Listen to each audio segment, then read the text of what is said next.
Cerita rakyat Dukuh Patok. Alkisah di suatu desa di kaki gunung Telomoyo, hidup dua orang laki-laki yang masing-masing dikaruniai tubuh yang cacat. Seorang loyo yang buta dan seorang lagi luyo yang lumpuh. Meskipun mereka cacat, namun tidak mengurangi upaya mereka untuk mandiri. Keduanya bekerja pada Tuan Karsa sebagai perawat kuda. Keduanya bekerja sama saling bantu-membantu untuk mencukupi kebutuhan sehari-hari, baik di tempat kerja maupun di rumah. Keduanya begitu rukun saling bahu-membahu tanpa ada rasa iri. Semua yang mereka lakukan berdasarkan rasa saling membutuhkan dan rasa saling sayang. Pada suatu sore, matahari masih bersinar sangat terik. Kedua sahabat itu berjalan pulang dari rumah Tuan Karsa. Perjalanan pulang menuju rumah mereka harus melewati sebuah hutan kecil. Luyo yang digendong oleh Loyo seperti biasa, dan karena kelelahan, keduanya kemudian sepakat untuk berhenti sejenak di bawah pohon beringin tua di pojok hutan. "Lo, bagaimana kalau sembari istirahat kita menyasiri?" ajak Luyo. "Aku setuju, Kak." Begitu Loyo memanggil Luyo karena dari segi usia, Luyo memang lebih tua. Saat mereka menemukan pinang yang akan digunakan untuk meramu sirih masih utuh, Loyo bermaksud mencari landasan untuk memotong-motongnya. "Lo, dipotong pakai landasan yang kita gunakan untuk duduk ini saja," kata Luyo sambil sedikit menggeser pantatnya agar masih ada ruang untuk Loyo memotong sirih. "Ya, Kak," jawab Loyo sambil mengeluarkan pisau dan mulai memotong pinang. "Hah? Apa ini, Kak? Mengapa landasan kayu yang kita gunakan dan saya gunakan untuk landasan memotong pinang mengeluarkan getah? Aduh, mengapa getah yang keluar? Aduh, mengapa getah yang keluar berbau amis sekali?" seru Loyo pada Luyo. "Coba kulihat," jawab Luyo sambil mengamati getah yang keluar dari landasan. "Lo, ini bukan getah pohon, namun darah," seru Luyo. "Yang benar, Kak," kata Loyo.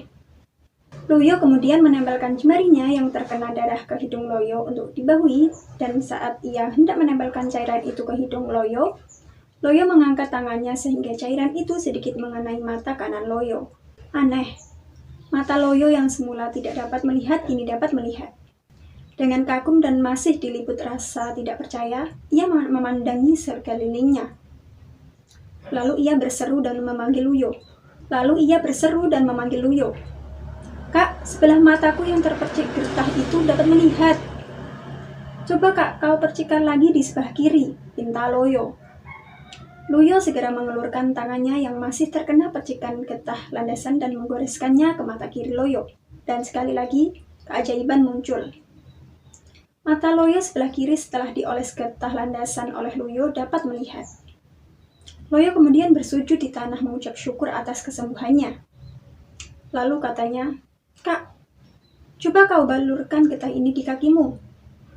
Kalau juga ada keajaiban dari Tuhan sehingga kakimu bisa sembuh dan kau bisa berjalan," kata Loyo. Dan Luyo, "Kak, cobalah," pinta Loyo. Setelah beberapa saat, Luyo belum mau menuruti permintaannya. "Baiklah, semoga Tuhan yang Maha Kuasa juga memberiku kesembuhan," kata Luyo. Dengan hati-hati, tangan Luyo yang masih berpelepotan getah landasan dioles-oleskan pada kedua kakinya. Dan keajaiban selanjutnya terjadi. Kedua kaki Luyo bisa diangkat, dan ia bisa berdiri tegak dengan kedua kakinya. "Terima kasih, Yang Maha Kuasa. Engkau telah membebaskanku dari penderitaan yang bertahun-tahun ini," Luyo berbisik dengan tangis sesenggukan sambil bersujud mencium sang bumi tempat berpijak. Keduanya kemudian berbicara damai, bercingkrak, menari-nari, meluapkan kegembiraan mereka karena terbebas dari penderitaan yang telah disandangnya bertahun-tahun. Namun ternyata meski cacat mereka telah sembuh, tidak mengurangi perasaan kasih sayang mereka. Mereka memutuskan untuk tetap hidup bersama, saling bekerja sama, dan tolong-menolong seperti sedia kala. Saat mereka menikmati kegembiraan dengan rasa syukur yang begitu dalam, tiba-tiba mereka dikejutkan dengan suara dari sekitar tempat duduk mereka. Loyo dan Luyo, jangan terkejut. Darah yang kau usapkan tadi adalah darahku.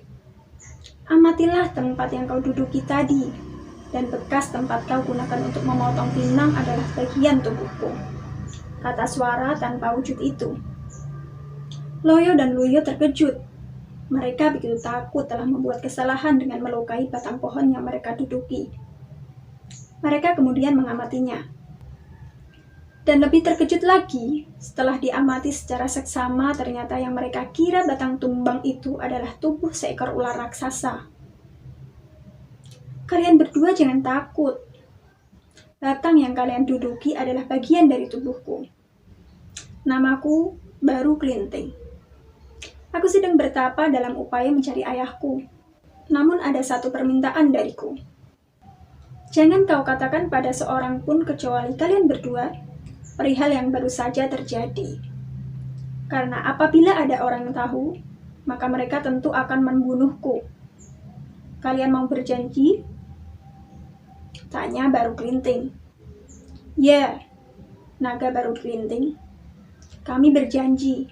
Apabila kami nanti sampai memberitahu orang lain, kami tidak akan selamat, kata Loyo dan Luyo. Sekarang pergilah ke desa Patok. Di sana sedang diadakan pesta marti desa. Banyak makanan dan minuman serta hiburan akan disuguhkan.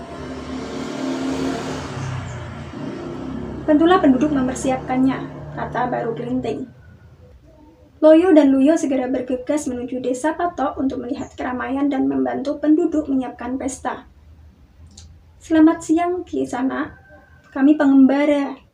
Kebetulan lewat.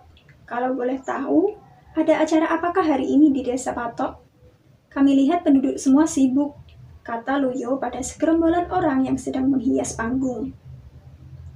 Beberapa orang menoleh dan salah satu di antaranya menjawab, Perayaan Merti Desa. Setiap tahun sekali diadakan keramaian untuk menghibur masyarakat dan keselamatan agar Tuhan Yang Maha Esa selalu memberikan kesejahteraan bagi desa Patok, jawab kepala desa. Terjadi sedikit keributan karena kepala desa menganggap bahwa orang-orang yang bertugas mencari hewan buruan tidak becus dalam bekerja, dan petugas menjadi tersinggung. Melihat keributan itu, Loyo dan Luyo berusaha untuk menjadi penengah.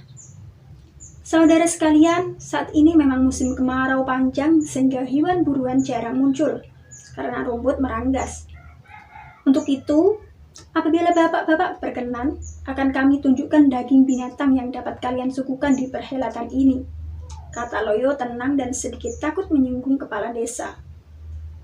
Saat mereka akan bergerak menuju tempat Baru Kelinting melingkarkan badannya di Bukit Telemoyo, Loyo berbisik pada Loyo, "Lo, apa kamu lupa janji kita pada Baru Kelinting?"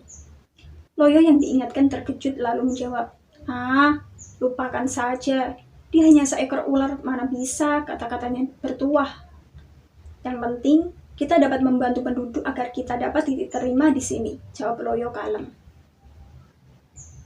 Loyo lupa bahwa mereka telah berjanji pada Ki Baru Kelinting bahwa mereka tidak akan memberitahukan pada siapa saja perihal Ki Baru Kelinting dengan taruhan keselamatan mereka. Loyo menjadi petunjuk jalan bagi rombongan diikuti penduduk yang bersemangat mencari daging bakal lauk pesta. Sedang Luyo dengan perasaan bersalah dan takut mengkhianati janji mengikuti paling belakang. Setelah berjalan jauh, sampailah di lokasi tempat mereka sembuh oleh percikan darah naga Baru Kelinting. Saudara-saudara, coba kalian perhatikan yang tampak sebagai kayu di bawah pohon beringin tua itu, kata Loyo. Kepala desa dan penduduknya mulai meraba badan Ki Baru Kelinting yang disangka batang pohon tumbang. Mereka terkejut, namun juga begitu bergembira bahwasanya pada hari itu mereka akan segera mendapatkan daging buruan untuk lauk pesta. Beramai-ramai mereka mulai memotong-motong tubuh Ki Baru Kelinting. Daging segera dimasukkan dalam karung-karung dan anehnya, begitu mereka akan meninggalkan tempat Parto menjerit, Kak Luyo, oh bagaimana ini? Semuanya jadi gelap gulita. Aduh kak, aku tidak bisa melihat apa-apa. Aduh kak, aduh. Luyo, mengapa jadi begini? Teriak Loyo di tengah isaknya. Ada apa Loyo? Mengapa kamu berteriak-teriak begitu? Jawab Luyo. Ternyata setelah penduduk memotong-motong tubuh Ki Baru Klinting yang berupa ular raksasa, keajaiban terjadi. Kedua mata Loyo yang semula sudah dapat melihat kembali buta. Ya Tuhan, inilah murkamu karena aku ingkar janji. Ya Tuhan yang Maha Esa, ampunilah aku. Begitu isak Loyo. Loyo begitu menyesali semua perbuatannya. Loyo yang tidak mengingkari sumpah janjinya pada Ki Baru Klinting ternyata tetap berjalan tegak. Kedua sahabat itu pun berlangkulan. Loyo yang menyesali pengkhianatan bersujud sambil berdoa. Yang Maha Kuasa, ampunilah hamba, dosa hamba, kekhilafan hamba dan kesalahan hamba. Akibat tidak menepati janji hamba kini menerima hukumanmu.